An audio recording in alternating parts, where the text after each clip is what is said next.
മനുഷ്യാവകാശ സാമൂഹ്യനീതി ഫോറം പ്രതിഷേധ യോഗം സംഘടിപ്പിച്ചു. കരുനാഗപ്പള്ളി താലൂക്ക് കമ്മിറ്റിയുടെ നേതൃത്വത്തിൽ ഓച്ചിറയിലായിരുന്നു പരിപാടി. കണ്ണൂർ അഞ്ചരക്കണ്ടി മെഡിക്കൽ കോളേജിലെ വിദ്യാർത്ഥി നിതിൻ ജീവനൊടുക്കിയ സംഭവത്തിൽ കുറ്റക്കാർക്കെതിരെ നടപടിയെടുക്കണമെന്നാവശ്യപ്പെട്ടായിരുന്നു പ്രതിഷേധം. കണ്ണൂർ അഞ്ചരക്കണ്ടി മെഡിക്കൽ കോളേജിലെ നിധിന്റെ മരണത്തിന് ഉത്തരവാദികളായവരെ തുറുങ്കിലടയ്ക്കണമെന്നാവശ്യപ്പെട്ടായിരുന്നു പ്രതിഷേധ യോഗം സംഘടിപ്പിച്ചത്. മനുഷ്യാവകാശ സാമൂഹ്യ നീതി ഫോറം കരുനാഗപ്പള്ളി താലൂക്ക് കമ്മിറ്റിയുടെ നേതൃത്വത്തിൽ ഓച്ചിറയിലായിരുന്നു പ്രതിഷേധം. സംസ്ഥാന ചെയർമാൻ അഡ്വക്കേറ്റ് KP മുഹമ്മദ് ഉദ്ഘാടനം ചെയ്തു. സ്ഥലത്തെ പോലെ അല്ലെങ്കിൽ ഈ പറയുന്ന സ്ഥാപനത്തെ വലിയ ക്ഷേത്രത്തെ പോലെയുള്ള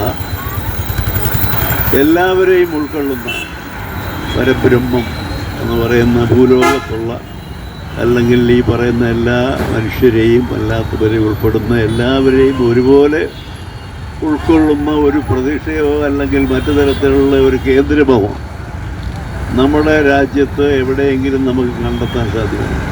അത് ഓച്ചിറയുടെ മാത്രം സൗന്ദര്യവും അതിൻ്റെ മാത്രം പാരമ്പര്യവും അതിൻ്റെ മാത്രം പ്രത്യേകമായ അവകാശവും.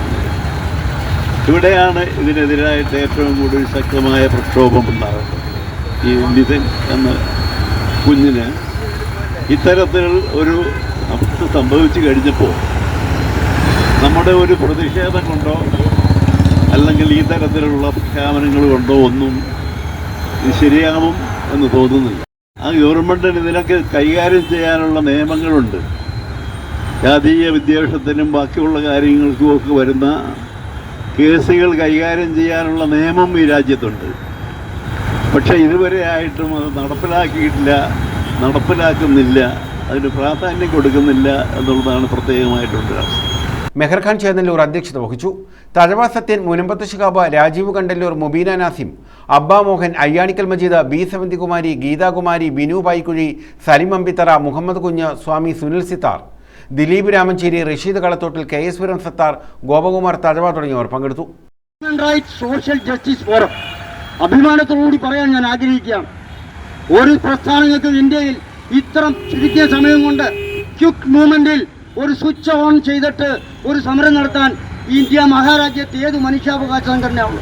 ഞാൻ നിങ്ങളോട് ചോദിക്കുകയാണ്, കുറച്ച് സഹോദരന്മാർ ഇത് ഉൾക്കൊള്ളാൻ, മനുഷ്യന്റെ വിചാരങ്ങൾ ഉൾക്കൊണ്ടുകൊണ്ട് എന്തിനു വേണ്ടി നാം സമരം പ്രഖ്യാപിക്കുന്നു, എന്ത് പ്രവൃത്തിയാണ് നാം ചെയ്യുന്നതെന്ന് മനസ്സിലാക്കിക്കൊണ്ട് ഈ നാട്ടിലെ കുറച്ച് സഹോദരിമാരും സഹോദരന്മാരും മനുഷ്യ സ്നേഹികളും ഓടിക്കൂടുമ്പോൾ ഞങ്ങൾ സമത്വം, സമാധാനം, സാമൂഹിക പരിഷ്കരണം എന്നിവയ്ക്ക് വേണ്ടി പോരാടിയ ഭരണഘടനാ ശില്പി ഡോക്ടർ അംബേദ്കറുടെ 135ാമത് ജയന്തി ആഘോഷിക്കുന്ന ഈ വേളയിൽ നമ്മുടെ ഈ പ്രബുദ്ധമായ കേരളം എന്ന് വിശ്വസിക്കുന്ന ഈ സംസ്ഥാനത്ത് നിന്ന് നാം കേൾക്കുന്നത് വളരെ വേദനയേറിയ അനുഭവങ്ങളാണ്.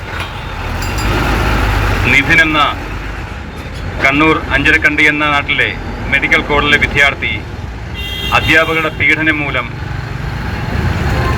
ടെറസിൽ നിന്നും താഴേക്ക് ചാടി ആത്മഹത്യ ചെയ്ത ഒരു വാർത്തയാണ് കഴിഞ്ഞ ദിവസങ്ങളിൽ നമ്മെ ഞെട്ടിപ്പിച്ചുകൊണ്ട് കേട്ടുകൊണ്ടേയിരിക്കുന്നത്. ഇന്ന് മാത്രമല്ല, ആ കോളേജിലെ അധ്യാപകർ വംശീയമായും വന്ന വിവേചനത്തോടെയും കൂടിയാണ് കുട്ടികളോട് പെരുമാറുന്നതെന്നാണ് പത്രമാധ്യമങ്ങൾ കൂടി നാം ഇപ്പോൾ അറിഞ്ഞുകൊണ്ടേയിരിക്കുന്നത്. ഇത് കേരളത്തിലാണ് സംഭവിക്കുന്നത്. കാരണം പ്രബുദ്ധമായ ഗുരുദേവൻ്റെയും ചട്ടമ്പിസ്വാമിയുടെയൊക്കെ നാടാണ് കേരളം. വിദ്യാഭ്യാസപരമായിട്ട് നാം ഏറെ മുന്നിലാണ്. പക്ഷേ എങ്കിൽ പോലും ഈ കേരളത്തിൽ ഇതൊക്കെ സംഭവിക്കുന്നു എന്നുള്ളത് ഏറെ വേദനാകരമാണ്. News bureau, Ochira.